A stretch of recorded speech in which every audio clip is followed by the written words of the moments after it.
once you conquer your demons, you can conquer your entire life.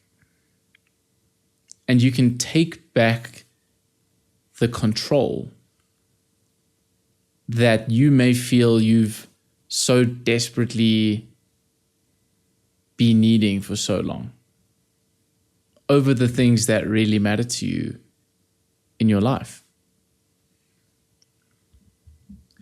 But in order to understand this concept and what I'm talking about in terms of conquering your demons and getting back control and achieving the things that you want to achieve with this one very precious, very short life that you do have, I think to understand this, we really need to ask ourselves, what prevents us from actually getting what it is that we want in our lives? Because the thing is, as long as you can remember, and as long as I can remember, I've always wanted my life to go in a specific direction. I've always desired certain outcomes, certain achievements, certain states of being, certain places to get to, things to see, right? Certain outcomes, if I had to sum it up like that. And despite having these dreams and these aspirations, I often sit with myself and think, well, what's prevented me from actually getting those things? Because surely if I put my mind to it and I decide that's exactly what I want, there should be, hypothetically at least, no problem in getting those things, right? And throughout your life, and perhaps throughout your journey on YouTube, reading books, visiting seminars, you've probably heard a bunch of coaches and gurus and prominent figures continue to say things like, you need self-improvement, right? You need to fix yourself and correct the issues that make you less optimal than you can be, right? Your typical David Goggins, grind set kind of guys. Or you might take the opposite end of the spectrum and say, well, I need to be enlightened, right? Clearly, I need to follow the gurus that were enlightened in this world, the Buddhas, the Eckhart Tolles, right? The people that clearly are seeing the real reality from what this reality is that I'm experiencing. Maybe if I was just to enlighten myself, transcend the ego, so to speak, then maybe I would get the kind of life that I feel as though I desire and would make me happy. Because that's ultimately what we are here trying to do, right? Human beings want to be happy. But despite what the gurus say about the things we need to do in order to attain this happiness and success, you know, things like discipline, or you don't want it enough, bro, or you need to clarify your goals. You know, there's a million and one things we could go over. But after a lot of thoughts and a lot of thinking and sudden realization for myself, at least, I'm starting to think that it's a lot simpler than that. It's a lot simpler than needing all of these various tools and techniques and strategies to get your life sorted. And I truly believe that the reason why you aren't going in the direction that you want to go, or at the very least, the reason why you can't find peace in your life right now, is because you are not, or likely not, willing to experience uncomfortable emotions, uncomfortable beliefs, uncomfortable thoughts, and overall, an uncomfortable state of being. You are uncomfortable in yourself. You are not at home and relaxed and peaceful. And it is in the avoidance of these negative feelings, and paradoxically, in the pursuit of the positive ones, which is super interesting. It's in this push and pull, this chase and this running away, that keeps us stuck in this endless vicious cycle of never, firstly, finding or building the kind of life that we find meaningful, the kind of life we want for ourselves and for others. And secondly, it keeps us away from peace, from being at one with reality and experience as it is. I mean, there's even a way to prove this, right? Look at the bad habits that you currently do, right? All the things that you deem to be not optimal for your life and for your progress. So things like, for me, it's eating junk food, okay? I love to eat McDonald's and I love my chicken wings, the ones that are obviously heavily sauced up and and juiced up, the delicious ones. But I tend to eat a lot of junk food, and this, for me at least in the moment, makes me happy, right? I feel like it gives me a sense of like stomach fulfillment, right? And it kind of boosts my mood when I need it, right? But then I ask myself, why do I do this habit? Like, that's the big question I think you need to start asking, is look at all the bad habits you do and ask yourself, why do I do this habit? And you might find, in the same way that I've discovered, that you do this bad habit in order to avoid an uncomfortable feeling. So the reason for me as to why I eat junk food is because either my energy is low, I'm feeling a little bit moody that day, maybe I'm a little bit stressed out or anxious about work or a project, and that junk food, even though doesn't solve my problem long term, because if it did, one cheap meal would be enough, right? But as you might know, there's never enough chocolate in the world or never enough burgers to satisfy you. So it's not enough, right? But what it does is it does alleviate that negative feeling for a little while, and you feel at peace and you feel a little bit better about the situation. But the worst part is, like I said, in the long term, this solves nothing. But even more so, paradoxically keeps you in this cycle of needing the food again. Because what happens is you feel this longing to eat the food because you feel sad, as an example. You eat the junk food, but what does the results of eating that junk food do, right? It makes you more overweight. It gives you bad mental health because now there's sugar flushing and running through your system, right? It gives you brain fog with all the carbs and the processed junk food. And that, paradoxically, an hour later, makes you feel low again, makes you feel down, makes you feel unattractive. And so what do you do to fix that bad feeling? You run towards the junk food. It's crazy when you put it like that. And just the realization of that loop is quite shocking, to me at least. I mean, the crazier part, if you really want to get like mind blown for the day, you could even apply this theory to positive habits. Because ultimately, you've heard the gurus say, okay, if only you read more, or only you read more self-improvement books, or you went on more runs, or you lifted more weights, bro, you did more hard work for yourself, then you would be happy. But I could take an example such as self-improvement, right? I love self-development and philosophy, and especially reading about these concepts.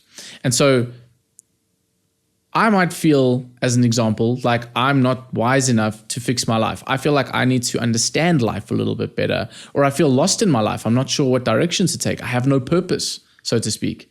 And so what do? I pick up a self-improvement book. I read it, and guess what? For a little while, I feel better because I am reading about positive concepts. I'm reading about useful strategies that could potentially change my life. And in this reading of this book, I am, quote unquote, sorry for the crude term, but I'm mentally masturbating, right? I feel like I'm making progress, but the truth is I'm actually getting nowhere. I'm spending 3 hours reading a book where I could have been spending that 3 hours actually going towards the life that I wanted for myself, going towards the things I value. Do you see how this is a problem? It's like even the self-improvement, once you read that book, you feel good in the moment, but guess what? Now the results of that, like I said, you've wasted 3 hours of your life. And now you feel as though, oh, I'm still lost because now I've read 4 books today and they've all told me contradictory things. Now that enhances the sense of confusion. It enhances this like sense of, I don't know what I'm doing. And so you feel just uncomfortable again, which leads you back to more self-improvement books. And the cycle continues. It's really, really sinister when you look at it like that. It really, really is. And it's all the results, coming back to the point of this video, it is all the result of uncomfortable feelings. That's it. Okay? So, giving you a lot of stuff to think about, but how do we clarify and solve this problem? How do we look at this problem in a new light?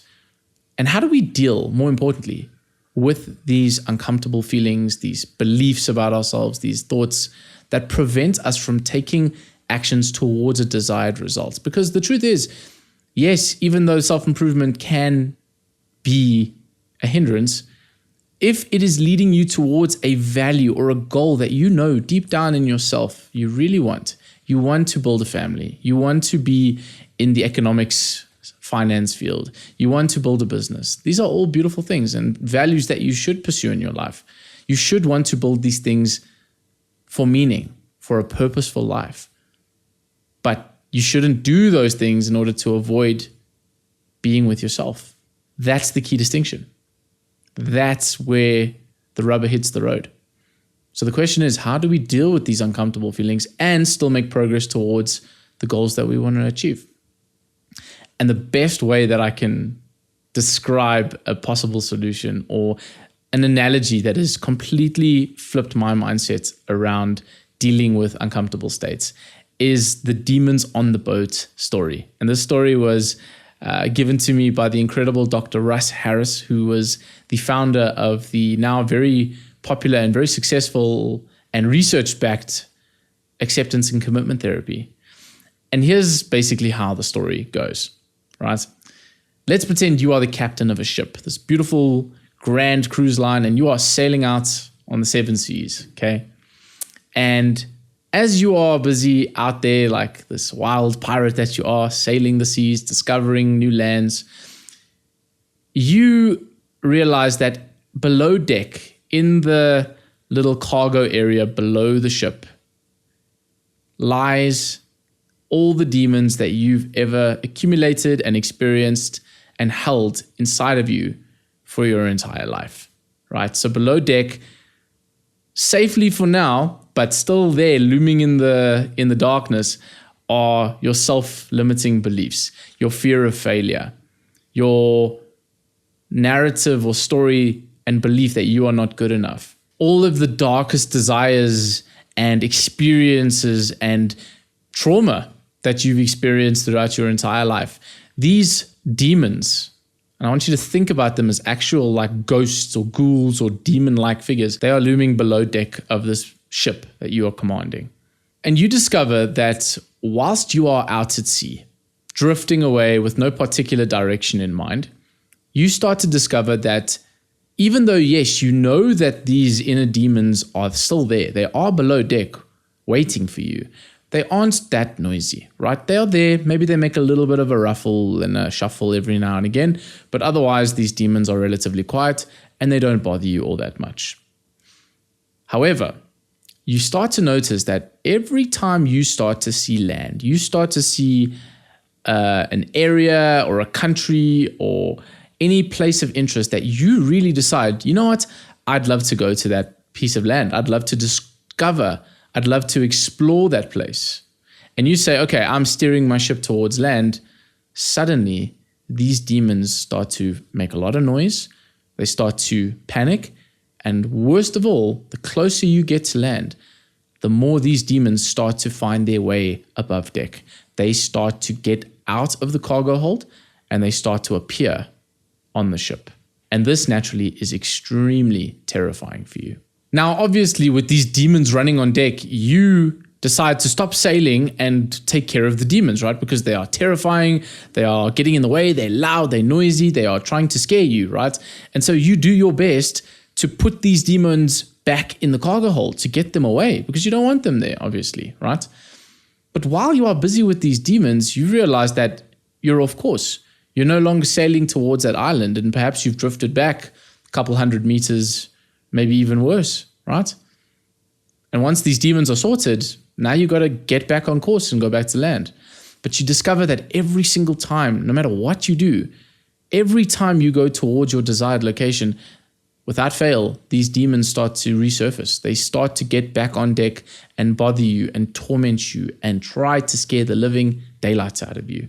And so eventually you become so sick and tired and stressed out and in pain, right, of experiencing these demons on a constant basis that you decide, screw it, I'm just going to stay out at sea, and at least then they will leave me the heck alone and I can just be at peace. No problems, right? I won't bother going towards land because clearly the demons are not going to let me do that without a fight. And so you drift aimlessly at sea for a while, and honestly, for a little while, it works out for you. You don't feel too stressed anymore. The emotions are not bothering you.